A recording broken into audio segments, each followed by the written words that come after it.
a new feature that was added to the WALT app is the ability to measure the warm-up time for audio. So not just the continuous output and input latency, but the time that it takes from when you start trying to output audio or record audio and when you actually receive your first signals. Warm-up latency, or cold latency, is the time between this audio output, when the signal is actually present, and over here, when you set the state to playing. So sometime in between, the device is initializing itself, it's allowing analog circuitry to settle, and then it starts requesting buffers from you using these buffer callbacks. And this time right here,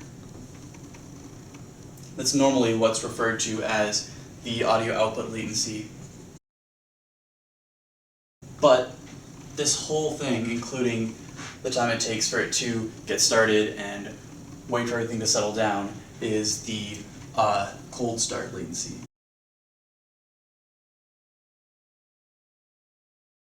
It can be an issue when the cold start latency is really large because you start trying to play a song, or you try and interact with your device in some other way, start a phone call, and it just takes way too long for you to start hearing output from your device.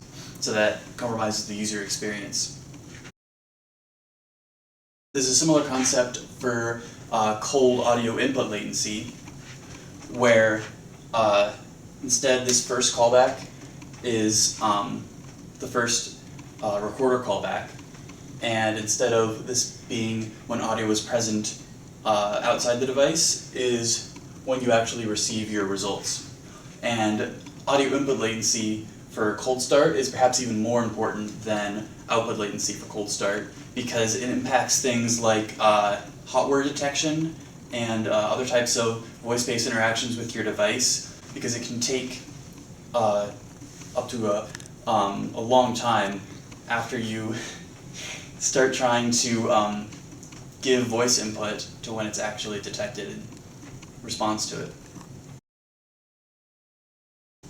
So a couple more issues that pop up from cold input latency is the fact that you lose the recordings that are happening, the audio that would be happening while you're waiting for the device to warm up, and that data is just gone forever. You can't get it back. It also makes it more difficult to synchronize audio that you're recording with video. So if you're trying to record a voiceover or another layer of a track that you're recording, that will all have a negative impact on it too. And it can even vary by up to tens of milliseconds in either direction, which introduces its own problems too. It's caused by waiting for various analog circuitry to turn on and transients to decay. It can also be caused by waiting for capacitors to bleed off and settle to a steady state. Cold input audio latency is actually very difficult to measure because we have no idea how much time the system itself might have been buffering of the audio. So in order to truly measure the cold input latency, you have to encode a signal in the audio that you're feeding to the device.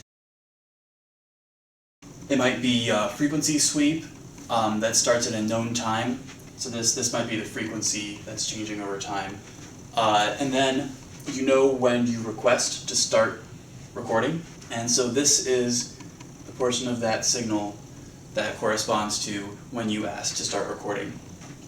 So then the system will start initializing itself, wait for transients, all of that stuff. It might actually start recording here.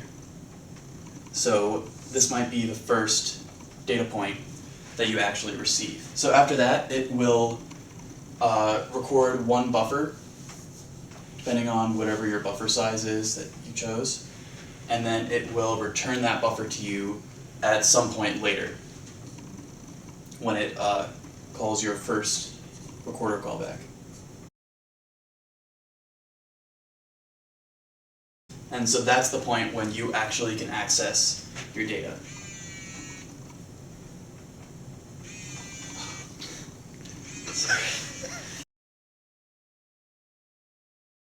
Since your first callback is presented right here, but it corresponds to data that was recorded there, the only way that you can tell exactly how much data was lost, which is this much, is with your signal that you're encoding in there. Otherwise, you wouldn't be able to tell the difference between this point and this point. So this is what we call the cold input latency. Actually, that's the warm-up time.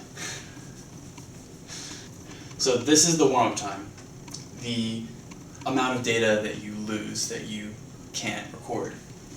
But in order to get the total cold input latency, you also have to include your normal continuous input latency, so the time that it would take from a warmed up state, which is this portion, down to your first callback. So this is just your input latency,